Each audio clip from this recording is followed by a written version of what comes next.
Bom dia, hoje é terça-feira, dia 21 de abril. Sejam bem-vindos a mais um Café com o Evangelho.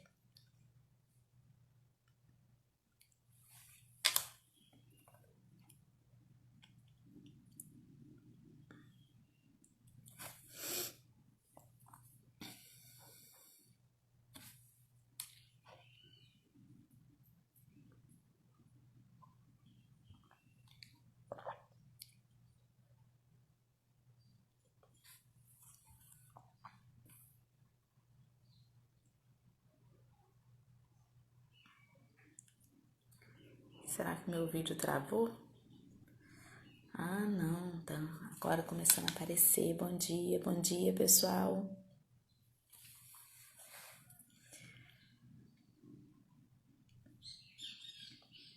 Bom dia, queridas. Ovênia, bom dia, já estou com saudades.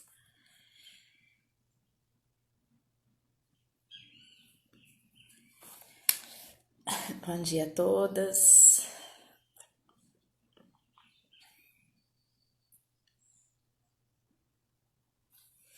Vamos aguardar o Tiago aí.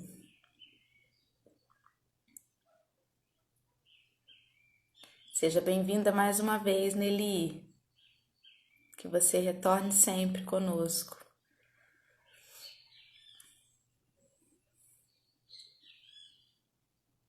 Bom dia. Enquanto o Tiago não entra, vamos falar sobre filmes. Essa semana passada a Flávia comentou sobre o filme O Milagre da Sala 7.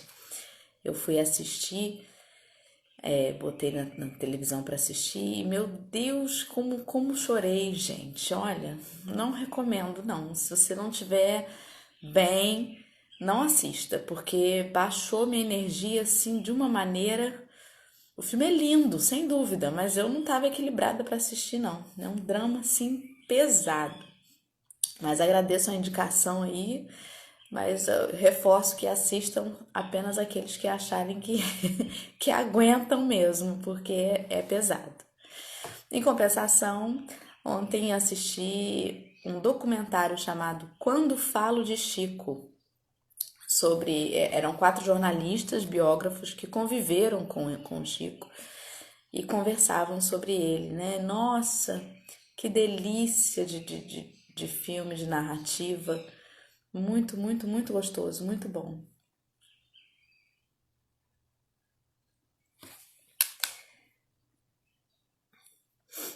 Vamos ver. Tá até olhando para ver se o Thiago tá aqui, porque senão, né, eu tô aqui falando e ele já até entrou.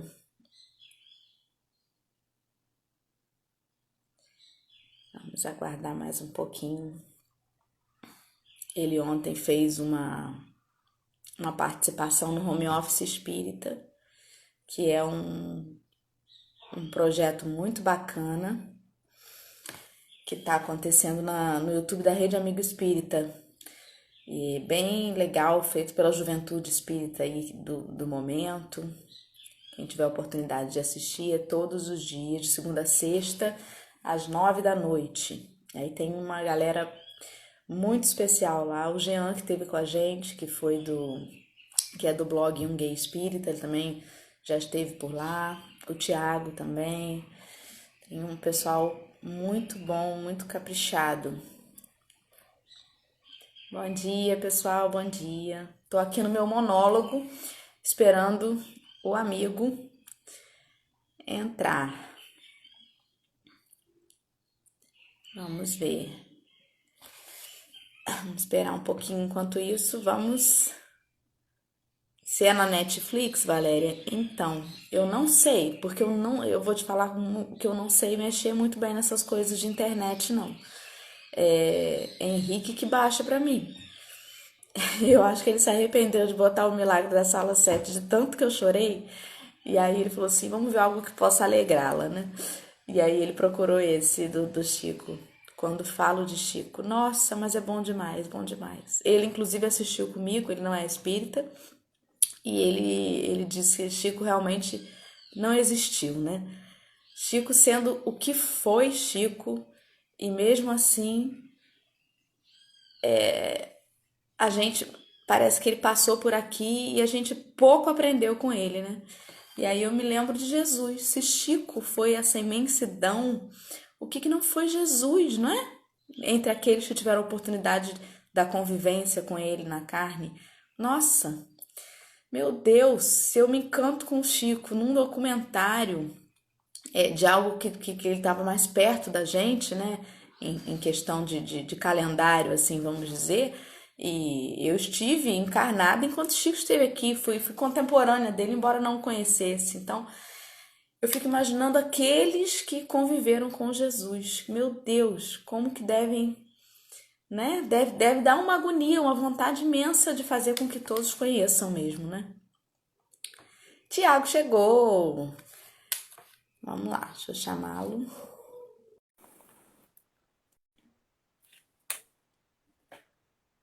Né, Valéria? É tão perto da gente, é verdade. Bom dia! Bom dia. Bom dia! Tá ouvindo bem, direitinho? Tô ouvindo sim. Tá Enquanto dando pra mim. esperávamos por você, eu estava contando do documentário Quando Falo de Chico. Não sei se você já viu. E aí eu estava contando pro pessoal que eu assisti ontem e o quanto que fica bom. Ah lá, o canal que tem no Estudo às 21 horas é no YouTube, no canal da Rede Amigo Espírita. Estava contando para ele do home office espírita, Thiago. Ah, olha que maravilha. Foi bacana demais a iniciativa do Ontem, pessoal lá.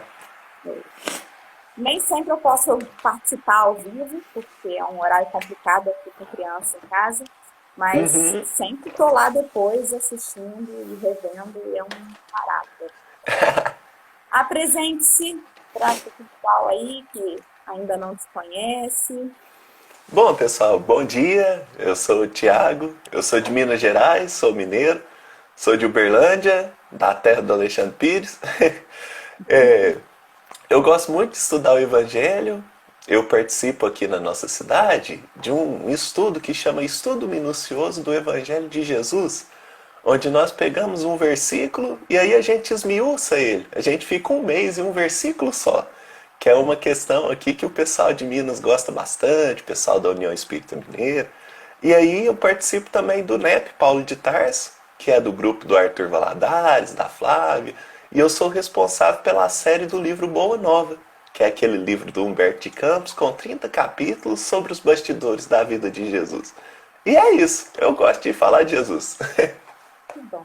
Não tem assunto melhor, né? Ainda mais nessa hora. Ah, Muito é bom. muito bacana mesmo, nossa senhora.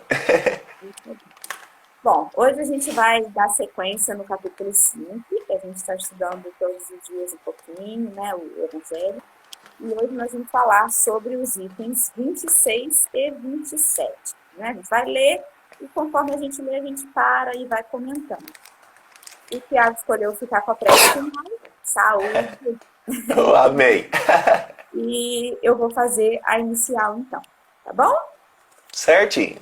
Então tá certo. Vamos nos unir aí em pensamento, rogar a Deus, nosso Pai, as bênçãos para iniciar esse dia, que a gente seja envolvido no amor maior, nas energias dos nossos benfeitores, tanto que nos acompanham, nos incentivam na seara do bem. Que esse estudo possa nos trazer conforto, segurança e alimentar a nossa fé por vezes tão vacilante, amém. Esteja conosco também, querido Mestre Jesus, nosso amigo, nosso modelo e guia, que não cansamos de invocar em nossos pensamentos e nossas orações, por ser o bálsamo que nos fortalece e nos indica o caminho seguro. Obrigada, Senhor. Continue conosco agora e sempre, graças a Deus. Muito bom. Você quer começar lendo? Eu começo? Ah, acho que você pode ler, a gente vai comentando. Então tá bom, vamos lá. Então, quem puder acompanhar de casa aí com o Evangelho, item 26. Perguntai se é permitido ao homem abrandar suas próprias provas. Esta questão equivale a esta outra. É permitido ao que se afoga tentar salvar-se? Àquele em que um espinho entrou, retirá-lo? Ao que está doente, chamar o médico? As provas têm por fim exercitar a inteligência, tanto quanto a paciência e a resignação. Um homem pode nascer em posição penosa e difícil, justamente para ser obrigado a procurar os meios de vencer as dificuldades. O mérito consiste em sofrer sem murmurar as consequências dos males que não se podem evitar, em perseverar na luta, em não se desesperar se não é bem-sucedido. Nunca, porém, numa negligência que seria mais preguiça do que virtude. Darmos o primeiro parágrafo aí já fala tanto para nós, né? Já fala Sim, em ser pobre de espírito, que é reconhecer justamente as dificuldades que a gente ainda tem, exercitar a humildade, né, nas diversas situações, mas nunca nos convidando à passividade, sempre nos isso. incentivando, né? Eu gosto bastante de um trecho que está na série André Luiz, no livro Obreiros da Vida Eterna. E aí o André, em meio a uma surpresa, né?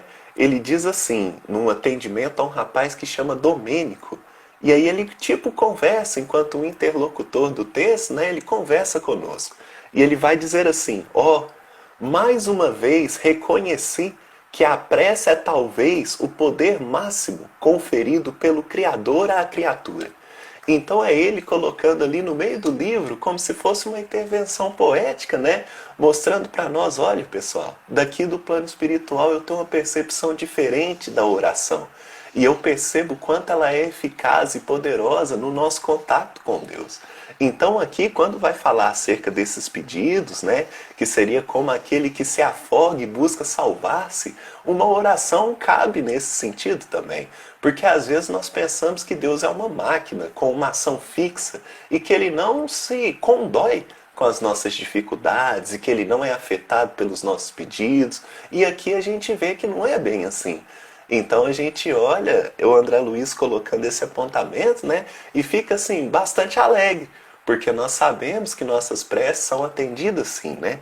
E aí a gente pode olhar também na questão 659 de O Livro dos Espíritos, né, que vai trazer para nós para que serve uma prece, para que a gente a utiliza. E aí, dentre a sua serventia, né, destaca-se três termos que ela serve para nós para louvar, pedir e agradecer. Então a questão da petição entra aqui dentro sim. Então nós temos uma possibilidade de intercambiar com Deus acerca dos nossos quereres, acerca dos nossos desejos. E Ele, como bom pai que o és, né, sempre corresponde. Então isso é uma coisa que nos dá segurança, principalmente nesses momentos que nós estamos passando. Visto que a gente fica um pouco afoito, um pouco aflito e não sabe muito bem se as nossas preces estão sendo atendidas. Mas a espiritualidade nos dá a segurança que ela de fato é eficaz, que ela de fato tem ali o seu cumprimento de acordo com a lei, né? Então isso é muito interessante para a gente poder refletir acerca disso, né? E lembrar sempre das palavras de Jesus, quando Ele mesmo nos coloca, né? Isso está lá em Mateus capítulo 7, versículos 7 a 11, quando Ele vai dizer, pede e vos será dado, buscai e encontrareis, batei e abri-vos-á. Porque aquele que pede, recebe, e o que busca, encontra, e ao que bate, abrir-se-lhe-á. E qual dentre vós que é o homem, que pedindo pão ao seu filho, lhe dará uma pedra, e pedindo peixe, lhe dará uma serpente? Se vós que sois maus, sabeis dar boas coisas aos vossos filhos, quanto mais Deus, que é o Pai que está nos céus, Ele dará bens àqueles que lhes pedirem. Então a gente fica assim bastante confortável. É verdade. É um consolo enorme, né? É uma ferramenta aí que esses dias eu até comentei com o pessoal. É o Wi-Fi que não cai, né? Essa Sim, conexão de pensamento na prece. Vou seguir a leitura então, vamos lá. certinho. Essa questão dá lugar naturalmente a outra, visto que Jesus diz, bem-aventurados os aflitos, haverá mérito em alguém buscar aflições que lhe agravem as provas por meio de sofrimentos voluntários? A isso respondeu claramente, sim, há grande mérito quando os sofrimentos e as privações têm por fim o bem do próximo, porque é a caridade pelo sacrifício, e não quando os sofrimentos e as privações só têm por objetivo o bem próprio, porque há só aí egoísmo e fanatismo, né? Então, tudo tem a ver com a nossa intenção. Sim. Muitas vezes a gente pensa que agravando o nosso sofrimento, numa coisa até meio masoquista, a gente entende que sofrer é a nossa obrigação. Parece que o espírita gosta do sofrimento, né? Que o sofrimento faz a gente evoluir e depende muito do que é, porque na verdade é um sofrimento entre aspas, né? Porque quando a gente se coloca pela caridade nas privações, em verdade a gente não sofre, a gente faz por amor. E quando que por amor há sofrimento verdadeiro, não é verdade? Sobre essa questão das aflições e das dores, né? A gente às vezes não se questiona, mas a realidade é que tem diferentes tipos de dores. Então nós vamos encontrar na obra do André Luiz, por exemplo, no livro Ação e Reação, um diálogo entre o benfeitor espiritual Druso e o amigo de André, que estava ali também enquanto aprendiz, chamado Hilário. No capítulo 19, chamado Sanções e Auxílios, eles estão discutindo e Druso aproveita para o esclarecimento fraterno. E aí ele vai dizer que existe 3 tipos de dores. E nós vamos encontrar, por exemplo, ele separando-as aqui para uma maior facilidade didática. E ele diz assim: a dor é ingrediente dos mais importantes na economia da vida em expansão. E só aqui a gente já tem uma palavra interessante, né? Economia. Ou seja, a dor nos economiza tempo, tempo de evolução espiritual. E ele vai colocar então a primeira característica dessa dor. Tem uma dor que é considerada a dor evolução. Essa dor evolução atua de fora para dentro, aprimorando o ser sem o qual não existiria o progresso. Então é o que nós chamamos de uma dor inevitável. É a dor que faz crescer, é aquela dor que faz, por exemplo, nós nos movimentarmos da zona de conforto. Esse é um tipo. Mas ele coloca que existe uma outra, que é a dor expiação, que vem de dentro para fora, marcando a criatura no caminho dos séculos e detendo-a em complicados labirintos de aflição para regenerá-la perante a justiça. Então é aquela dor que nós expiamos, de acordo com as faltas que cometemos, não necessariamente uma dor necessária, uma dor do crescimento ou do aprendizado. E tem ainda um terceiro tipo de dor, e essa aqui é interessante porque nos deixa assim, quase que acanhado, que às vezes a gente pensa, não, ou é dor para evoluir, ou é uma dor espiando. Mas esse terceiro tipo de dor aqui, ele é uma dor curiosa, porque fala o seguinte, que é a dor auxílio. Aí você fala, não, mas aí não pode. É quando alguém intercede por nós, e essa pessoa intercedendo por nós, faz com que nós evitemos, né, a cair, às vezes, em criminalidades, em questões assim um pouco mais complexas. Ela vem, por exemplo, quando nós somos acamados. E aí, se a gente não passasse por aquele processo, às vezes a gente que gosta muito do mal feito, faria uma coisa pior. Vem também acerca do desencarne, que é para ajudar naquele desligamento do espírito com o corpo físico, naquela doença gradual e processual. Então a gente vê que existem esses 3 tipos de dores. Aí quando nós falamos do sofrer, do bem e do mal sofrer, depende de qual nós estamos dizendo. E aí quando a gente vai refletir na ação prática do mestre mesmo, né? Porque Jesus, assim, ele teve diversas oportunidades para curar diversos enfermos. E muitos o procuravam. Entretanto, por que ele cura alguns e não cura todos? Então tem momentos que fala assim, e da multidão, ele curou uma pessoa. Como, por exemplo, na mulher com fluxo de sangue. Ela chega, né, o mestre nem a vê, mas ele a cura. Enquanto tem momentos que fala assim, e Jesus curou a todos. Aí você fala, mas ué, por que isso acontece? Porque o mestre, com a sua visão espiritual, conseguia vislumbrar qual era o tipo de dor que cada individualidade ali estava passando. Então, alguns que detinham a dor expiação, talvez não era tão proveitoso assim, pois era dor que fazia as pessoas refletirem, repensarem, enquanto aqueles que estavam numa dor provacional, que é a dor que a gente chama de dor evolução, aí o mestre já via a capacidade daquela pessoa progredir. Então não era necessário mais a prova se o aluno já se encontra apto ao aprendizado. Então a gente vê assim algumas diferenças interessantes e algo pode também nos fazer questionar, né? Porque você fala assim, mas Tiago, Jesus coloca, né? Bem-aventurados os aflitos, então são todos eles independentes da dor. Só que a gente tem que lembrar o contexto no qual Jesus evoca essas palavras. E a gente vê que é no Sermão do Monte, né? Conhecido para nós como o Sermão das Bem-aventuranças. E o que nos surpreende é que Jesus fala de duas aflições diferentes. Aí você fala, mas como assim, Tiago? Quando a gente pega assim o passo a passo do Sermão do Monte, nós vamos ver que esse bem-aventurados os que choram, ou bem-aventurados os aflitos, dependendo da tradução, é apenas um degrau. Mas tem uma outra aflição que é lá embaixo, que é quando diz assim, bem-aventurados os que sofrem perseguição por causa da justiça, porque deles é o reino dos céus. Bem-aventurados sois vós quando vos injuriarem perseguindo, e mentindo disserem todo mal contra vós por minha causa. Então Jesus é como se fizesse para nós aqui uma separação entre esse primeiro bem-aventurado, que está a ver ali com a aflição, com a questão do choro, que é um bem-aventurado de dentro para fora.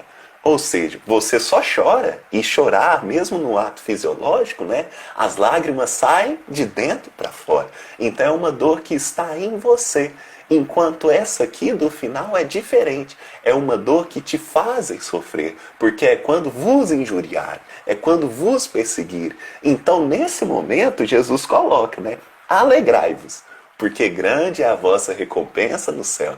E como a gente sabe, o nosso amigo também aqui de Minas, o Simão Pedro, bem coloca, é como se fosse uma escada. Sempre o degrau posterior é superior àquele inferior. Então esse aqui é o objetivo.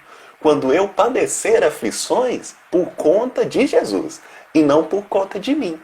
Então nessa questão do bem-aventurados os aflitos primária, é uma aflição por conta de mim. Dos meus erros, dos meus equívocos, que eu esteja espiando, passando, enquanto essas outras já são porque agora, por conta de pertencer à causa do Cristo, eu também ganho os adversários do Cristo. Então é uma coisa assim, bastante interessante para a gente refletir e tudo. Eu gosto demais. É muito, né? De qualquer forma, a gente pode enxergar a dor como uma misericórdia, né? Porque mesmo Sim, essa que a gente sofre ao mudar o nosso comportamento, ao ser, como você falou, usa essas palavras, né? Ser perseguido pelos perseguidores de Cristo. Mesmo essa nos fará evoluir também, porque é a nossa resignação, a nossa perseverança em seguir a seara do bem. E naquela dor auxílio que você mencionou, tem um livro que eu nunca me esqueço, que acho que é Trilhas da Libertação. Nunca me esqueço, já estou esquecendo o título. Eu acho que é Trilhas da Libertação de Divaldo. Se não for Trilhas da Libertação, é Trilhas da Obsessão. Mas eu acho que é Trilhas da Libertação.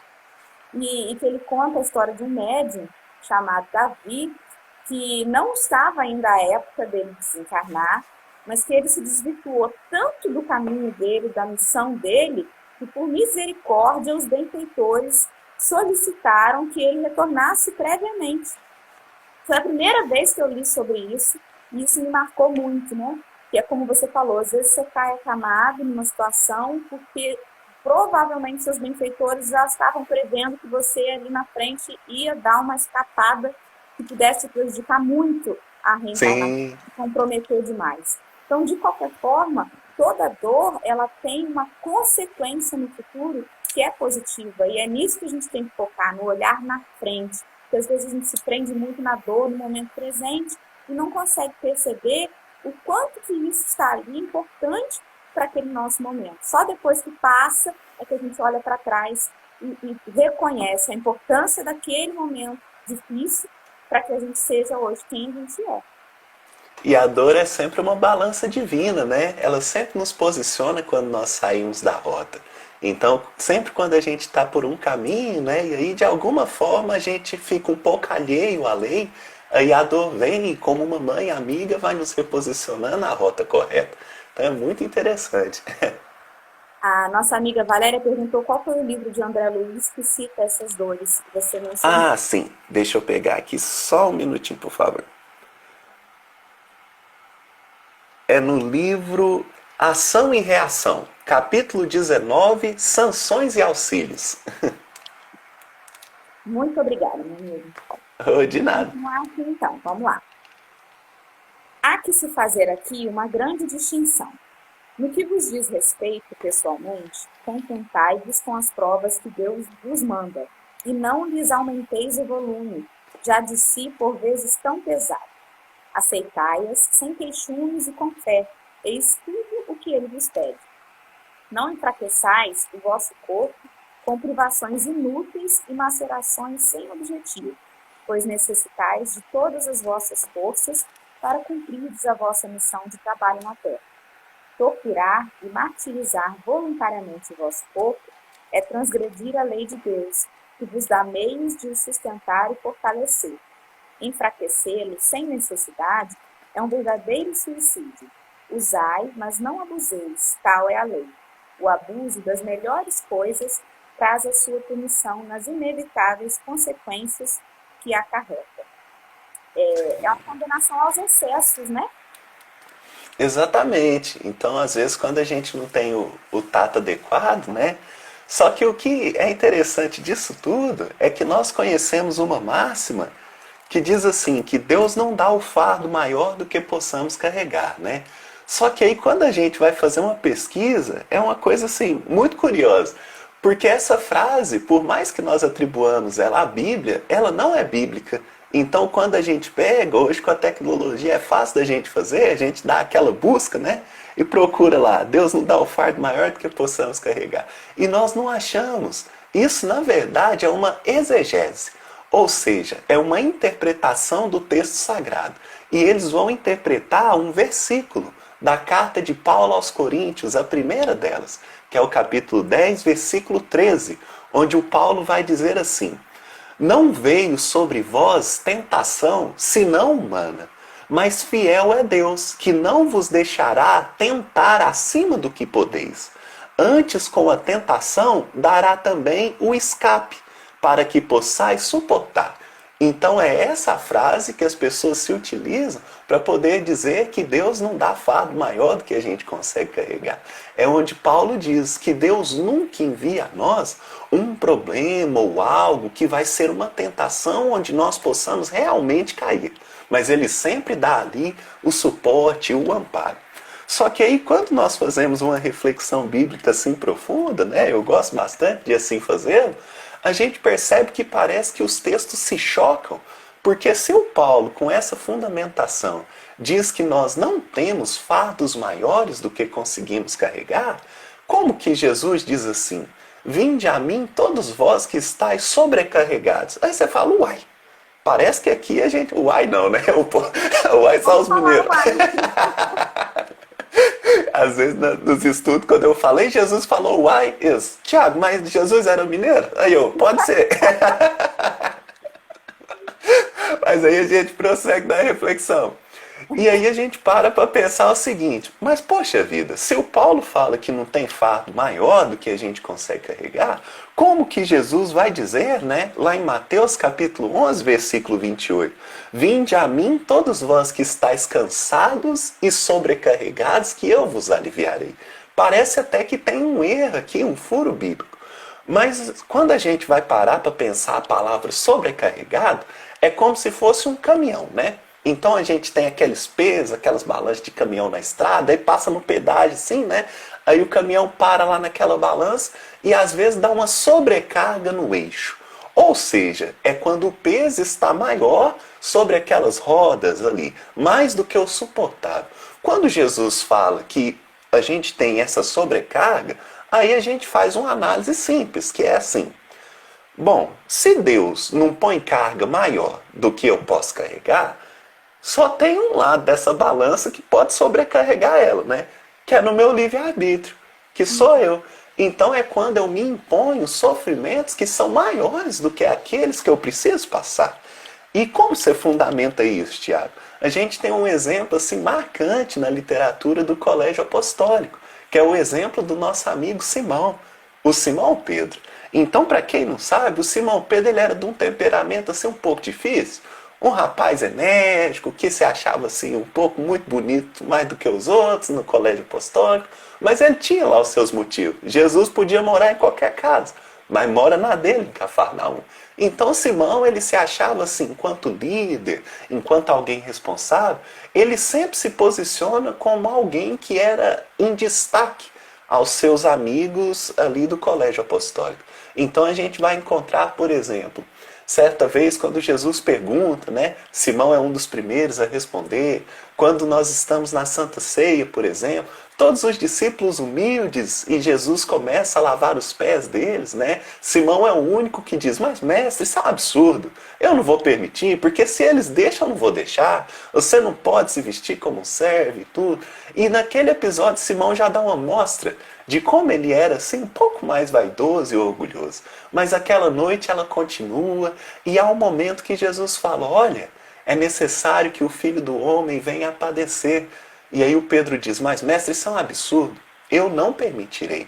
Mesmo que seja necessário entregar a minha vida a ti, eu farei. E você não será pego, preso, nada disso. E aí Jesus, né, aperta ele e fala, Simão, Simão, tu ainda não detens o que é necessário para me seguir. E antes que o galo cante, terás me negado 3 vezes. E nesse momento Simão fala assim, mas é um absurdo. Isso aí nunca. Eu vou morrer com você, nós estamos juntos e tal. E aí o que a gente vai ver no desdobramento da história, né? O quanto Simão se pôs um peso maior do que aquele que a sua evolução espiritual momentânea lhe permitia. O que isso quer dizer para nós? Pensa, de todas as pessoas do mundo, pensa uma que ia chegar e te apontar o defeito e você não ia falar nada. Essa pessoa é Jesus. Então, se chega alguém e me aponta um defeito, eu já contesto. Eu falo, que é isso? Você está equivocado. Mas aí chega Jesus. Jesus, não é qualquer pessoa, é Jesus. E aponta o nosso defeito. Aí você vira para Jesus e fala, você está equivocado, Jesus. Eu não tenho esse defeito, isso é uma mentira, não vou negar, não. Foi exatamente isso que Pedro fez. Ou seja, transcendeu pelo seu orgulho, a sua vaidade, né? Ele transcendeu mesmo os apontamentos do mestre. E aí a gente vai ver de uma maneira muito bonita e poética no capítulo 26 do livro Boa Nova, chamada Negação de Pedro. O quanto que ele se cobrou por ter dito que não abandonaria o mestre, que entregaria a vida a ele, e aí acaba que ele nega. E não uma vez, mas 3, como Jesus tinha apontado. E aí Humberto de Campos nos diz que ele chora como uma criança, em posição mesmo assim, acanhado e tudo, chorando de soluçar. Mas por quê? Porque ele se pôs um fardo maior do que o que era necessário. Jesus mesmo já sabia que ele negaria, mas ele pensava que não. Então, às vezes, isso é conosco mesmo. Quando a gente se vê um pouco maior do que a gente é, se imagina incapaz de errar, e aí quando a gente erra, aí vem uma dor de consciência profunda, que você fala, nossa, mas eu pensei que eu estava lá na frente. Enquanto se nós temos uma postura mais humilde, nós compreendemos que todos estão sujeitos aos equívocos, aos erros, aos desacertos, e aí a gente é mais caridoso conosco mesmo, né? Então é muito interessante quando a gente vai refletindo sobre isso. Nossa, mas olha, a gente podia parar num parágrafo desse aqui só e tinha assunto, né? Tem demais da conta. Muito bom, excelente. Eu aqui na minha pequenez, eu ia comentar que muitas dessas sobrecargas nossas, elas são, como a gente vê estudando nas páginas anteriores, aquelas em que a gente se coloca, em vez de focar na felicidade futura, a gente gasta as nossas energias no momento, né? Então a gente se preocupa com o carro que a gente não tem, com a grama do vizinho, a gente se coloca essas preocupações, mas a sua reflexão foi ainda mais profunda. Ela trata das exigências que a gente faz conosco mesmo. E é verdade mesmo. Tantas vezes a gente se decepciona e vem a culpa por a gente ter percebido um equívoco, né? Ou um vacilo que seja, uma fragilidade, e a gente não se perdoa, né? A gente não se aceita que essa ainda é a situação que a gente se encontra, o momento que a gente se encontra. E é isso, é verdade. E é doído. Como você traz assim, uma intimidade, né, com Jesus, que é gostoso de apreciar, e que a gente possa repetir essas reflexões, que a gente se sinta íntimo dele, assim, nesses ensinamentos, né? Traga mais para dentro, não para a nossa vida exterior, mas para dentro, que é o que Ah, você faz com as suas é tudo palavras. que ele mais quer.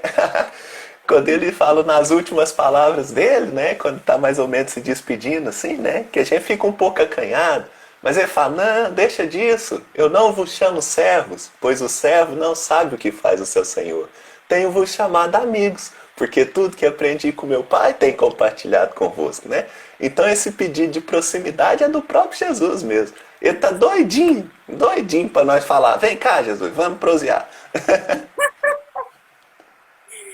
Pois é, e ele tá aí, né? Tô com a gente. É só a gente colocar nossos pensamentos aí e ter muita vontade. Vamos lá, vou Sim, seguir a leitura.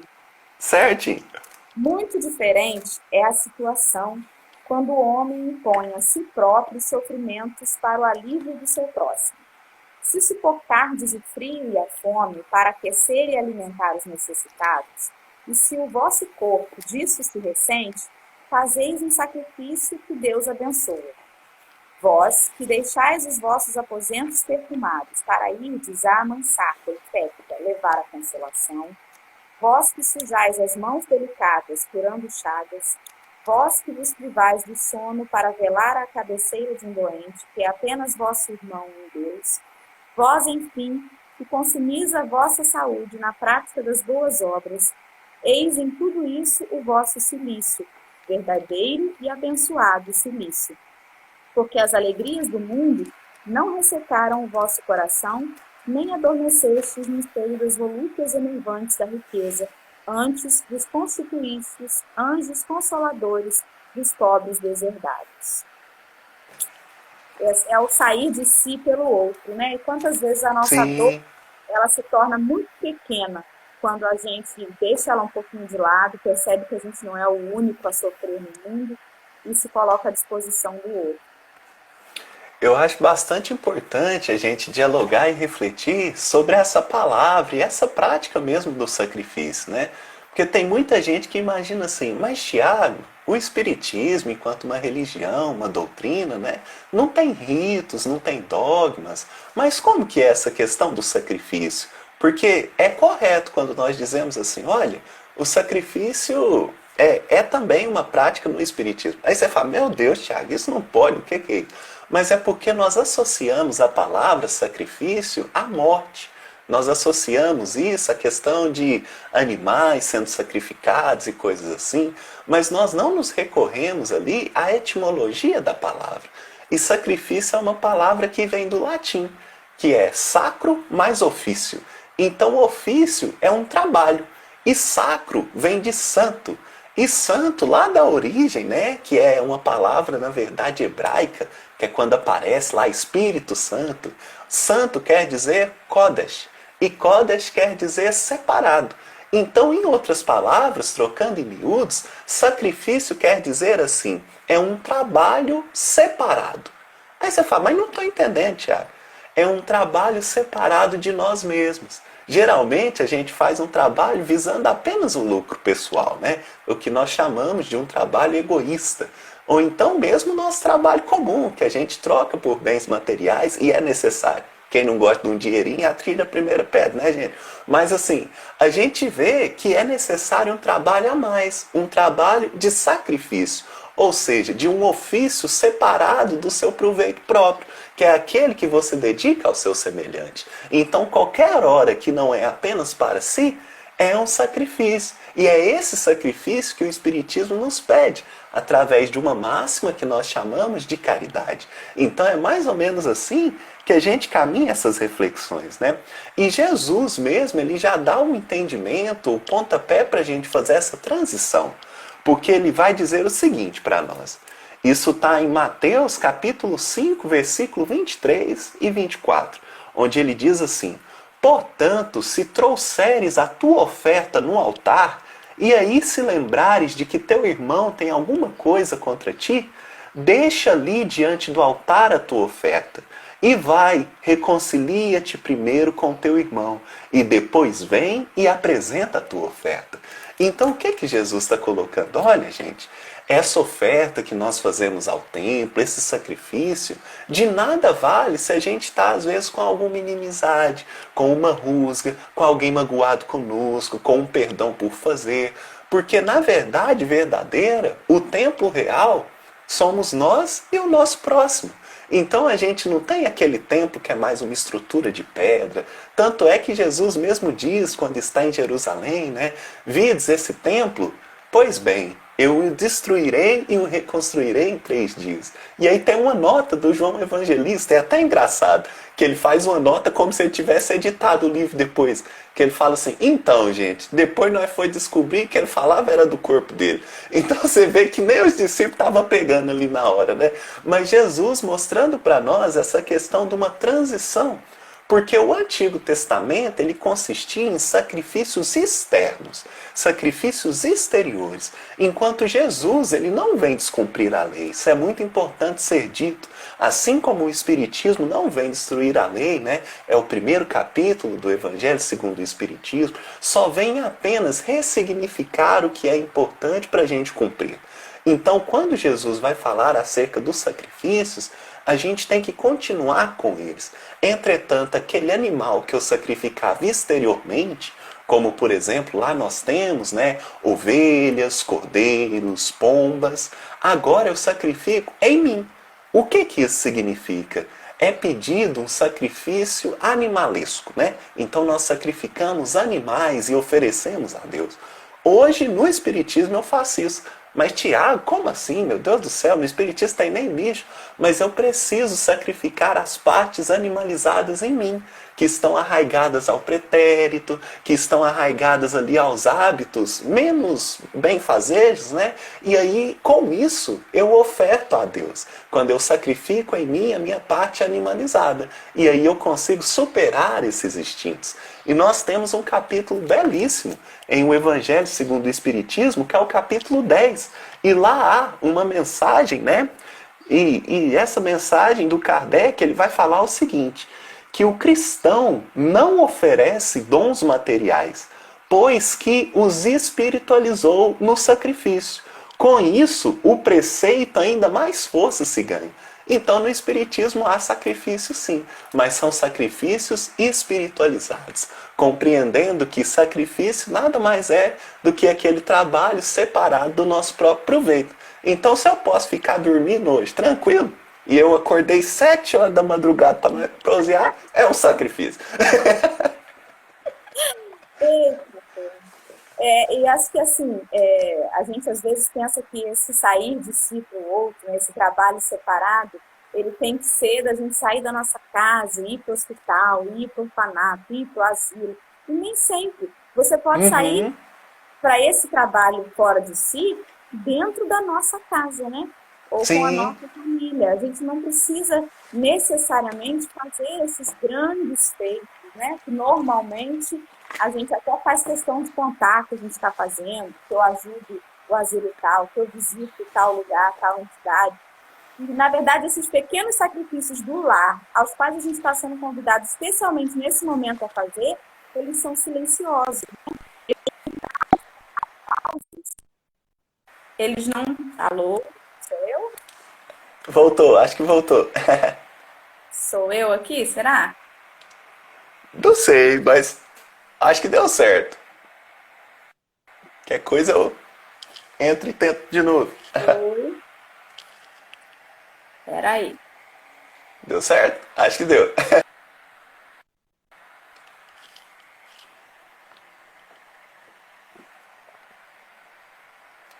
Calma nessa hora.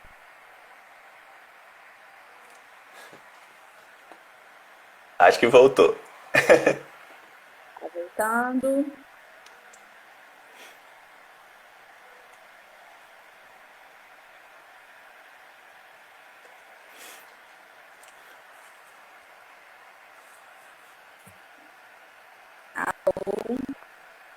Eu tô ouvindo.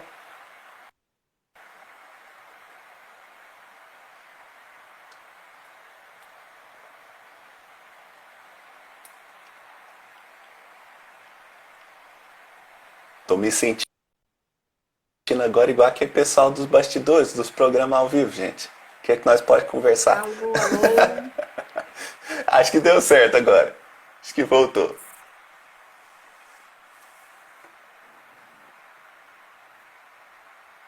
Olá?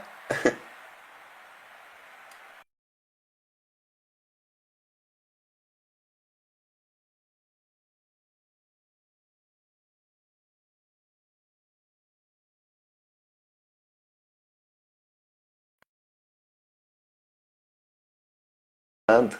Ela tá.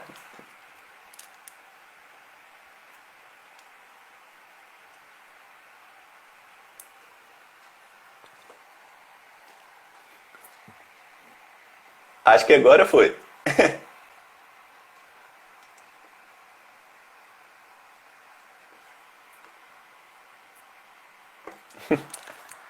Ixi, como que a gente vai fazer pra comunicar com ela?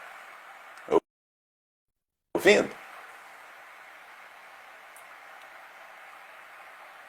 Vou tentar